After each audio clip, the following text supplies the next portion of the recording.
Hello. Good afternoon, everyone. Great to see some people here. In this next session, we're going to hear data on the Chinese spatial computing market and get an overview of the current marketplace. Hear about the latest trends and the biggest challenges and what is keeping people excited. Please welcome David Weeks, Content Director from AWE Asia.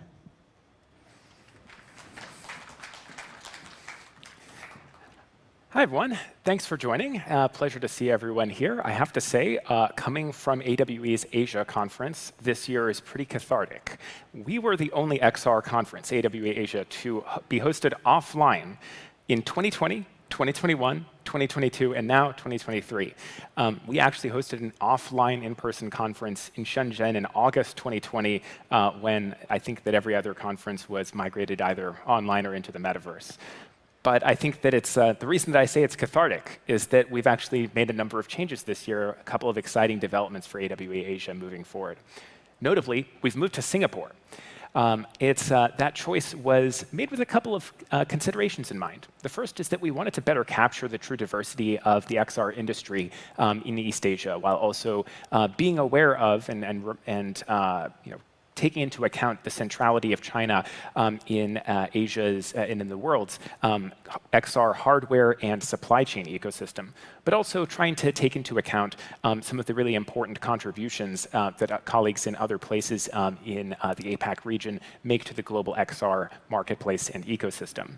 So at AWE Asia 2023 in Singapore, we expect to have about 2,000 attendees, 60 exhibitors, and I, as the content director, am delighted to share that we will be having 9 different content tracks hosted across a main stage, 2 sub-stages, and that will be comprising 57 different content blocks. So we're really excited to be sharing not just a deep dive on the latest updates in Chinese hardware and components and optics, but also talking about innovative use cases of XR, both at the commercial and industrial and enterprise level, as well as at the consumer level, bringing in more perspectives and contributions from colleagues working in crypto and NFTs, people who are using XR for medical deployments or for medical training, and those who are using it in advertising, gaming, and entertainment. So we promised you an update on the APAC region and a regional update from APAC XR. So let's talk about it. So Asia Pacific is not the largest, but it is the fastest growing region in the world for the XR marketplace. It represents 34%. So it represents 34% of global AR/VR revenue in 2023, with a projected compound annual growth rate from 2021 to 2026 of 40%. That's 7% higher than the global total. And the potential impact of the metaverse to GDP in Asia more broadly is between $800 billion and $1.4 trillion by 2035. So I think that we can segment XR into obviously consumer and enterprise or consumer and industrial, but within the enterprise setting, there are 5 main industries where we're seeing most of the investment and most of the spend happening in Asia right now, notably in education, healthcare, and discrete and process manufacturing. As it stands right now in Asia, and most of this skew is made up for because of China, you see the largest use case comprising training, followed by around 20% of the marketplace being virtual reality games. So quite different. Only about 20% of the total of the spend right now is in gaming and in consumer-facing utilities.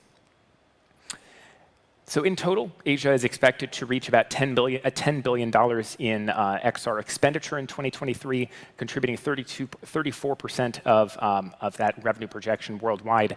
And it's expected that by 2027, the region will make up about $17 billion worth of spend.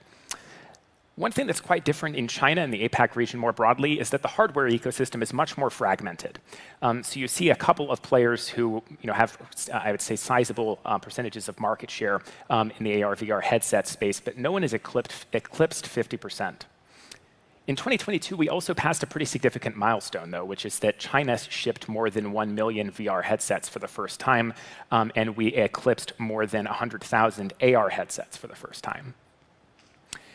Investment in the metaverse really hockey stick. There was quite a significant growth in 2022 coming into 2023. So in 2022, there were 142 financing events in the metaverse throughout China. That's 91 more events than the previous year. But I'd say that the funding amount is actually more striking. So the total of those 142 financing events, 10 billion yuan was invested in total. That's up 87% compared to the previous year. The most common kinds of fundraising activities was a Series A. But we're seeing qualitatively that there's been quite a significant trend or change in the kinds of companies that are receiving investment. So I apologize for the untranslated Chinese.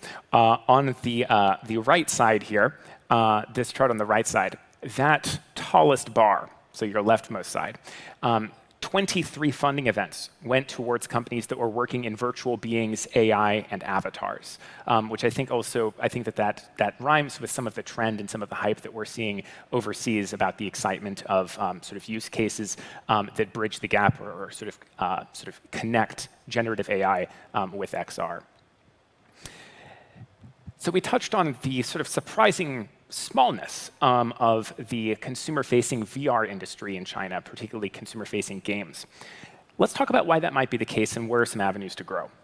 So there's quite a significant, I think that in terms of the expectation and the reality, people are surprised to hear that the consumer-facing VR industry is so small in China because naturally the population is quite large. One other salient difference, though, is that most people experience VR in China through VR arcades or location-based entertainment centers. So LBVR centers and arcades are accessible if they're within driving distance for about 400 million people of China's 1.4 billion population. So you can kind of think of the addressable market there as about 400 million individual consumers. Content-wise, though, there are some significant differences. Some of those come from social preferences or aesthetic preferences. Others come from legal and regulatory limitations. So I'm not sure if you guys have read, in 2021, China passed a law that limited the amount of time that people under 18 were allowed to spend playing games. By law, if you are under 18, you are only allowed to play video games for 1 hour a day on Friday, Saturday, and Sunday, thus capping your weekly gaming total time to a total of 3 hours. There's also a number of sort of substantive limitations on VR titles, things that we kind of take for granted, like being able to depict blood or being able to depict death. Those are things that are banned or are heavily regulated and restricted in Chinese gaming titles more broadly, including in VR. So when we say social value, I think that's a kind of shorthand for values that are represented by quite strict legal standards and regulations. You also have, I think, and this comes from Alvin Graylin, who is on stage a couple of hours ago, talking about how people's perceptions of how they look while they play VR games is I think, a little bit more important to Chinese consumers. So the idea of having a headset that looks cool and that shows up nicely when other people are watching you play, that's also something that kind of comes into consideration in the consumer-facing market. It is well beyond the scope of a 15-minute session to talk about all the different headsets and pieces of hardware that have been launched in China in the last year, but I'd say here's a quick roundup. We've seen a number of these be launched at AWE Asia, so that's been really exciting to see. But maybe I can sort of generalize some trends. So the first is that Pico and Tencent, Pico, of course, being owned by ByteDance, which is the owner of and the creator of TikTok, among other things. These two companies have made significant cutbacks to their XR divisions. Pico is working, however, on expanding the number of apps that exist in its marketplace, trying to catch up and create more parity with that and the Oculus store. So they're now working, and they now support 392 VR apps in their marketplace. Tencent, I'd say that this is somewhere between journalistic fact and rumor, somewhere in between that. Tencent has been rumored that the possibility has been sort of suggested that they might be distributing Quest headsets sometime in the future in mainland China, although, again, that's not confirmed. You do see a large number of creators who focused on NFT, blockchain, and crypto have effectively moved or pivoted most of their business operations to Singapore, in large part in response to more strict regulation in China. We also saw Zapper, which is a mobile AR creator tool, enter the Chinese market. one major thing that sort of obstructed a lot of tools like Eighth Wall from being able to succeed in China is both the latency and the sort of speed of access of a mobile AR experience, but also consumer preferences and behaviors. Generally, when people see a QR code in China, the reaction is to take out your phone and open up WeChat and scan that QR code through WeChat, as opposed to using the native camera app. So the ability to support scanning through WeChat is foundational, I'd say, for a QR-based experience or a QR mobile AR experience to function. So we saw a Zapper launch support for WeChat, which I think is really interesting and perhaps offers some portable lessons for other people working in mobile AR. We also have seen some examples of, and I guess we'll hear more from Apple in a couple of days about this, but some news about particular Chinese ODM providers that have been contracted to make particular components for Apple's AR smart glasses. There's also been some progress in China on the standard setting front. Particularly in China, there was this event hosted in this region of Shenzhen called Qianhai. So IEEE has agreed to co-create a standard setting office together with the municipal government there, acting as a sort of support mechanism for organizations and creators seeking sort of greater levels of standard setting and interoperability between different hardware environments.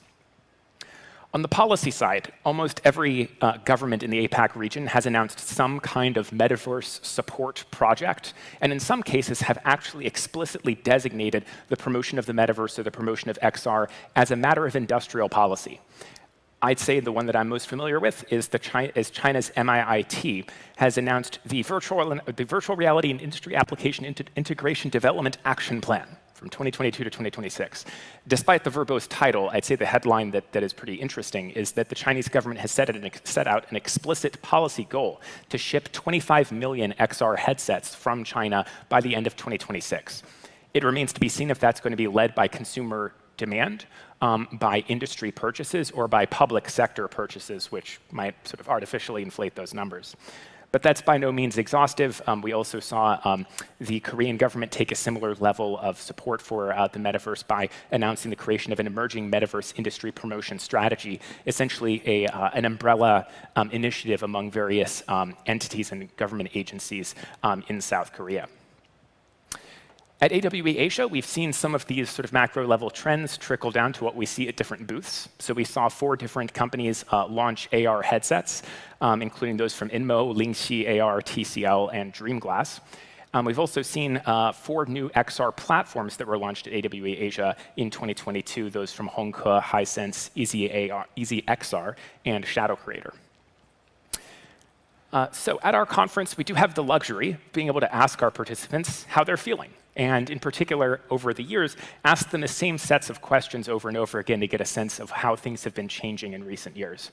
So we asked them one question with a couple of different options, asking them to identify what are the biggest 3 obstacles to the mass adoption of XR technology. And we see here that the red bar represents what people said in 2022. The blue represents what they said in 2021. So you can see that the cost of devices and the quality of software has become a sort of a more pronounced issue, while internet speeds, investment, and consumer attitudes has become less of an issue. We also asked them about what they perceive of as significant barriers to Sino-global cooperation or cooperation across borders between providers in Asia and their partners overseas. The most dominant concern, and one that increased in 2022, was the cost and difficulty of localizing content into different languages and across different regulatory environments. I think that does remain the case. It's hard stuff, particularly in China, to launch a new game in a 2D context, in a console or a mobile gaming environment, and even even more so in an immersive one. But we've also seen some good news. There's been fewer people reporting a lack of investments, foreign regulatory backlash, or tariffs being concerns. So we did see those drop off in terms of reported issues. So in closing, I'd like to say we very much look forward to seeing you guys in Singapore in 2023. We'll be there from August 30th through 31st.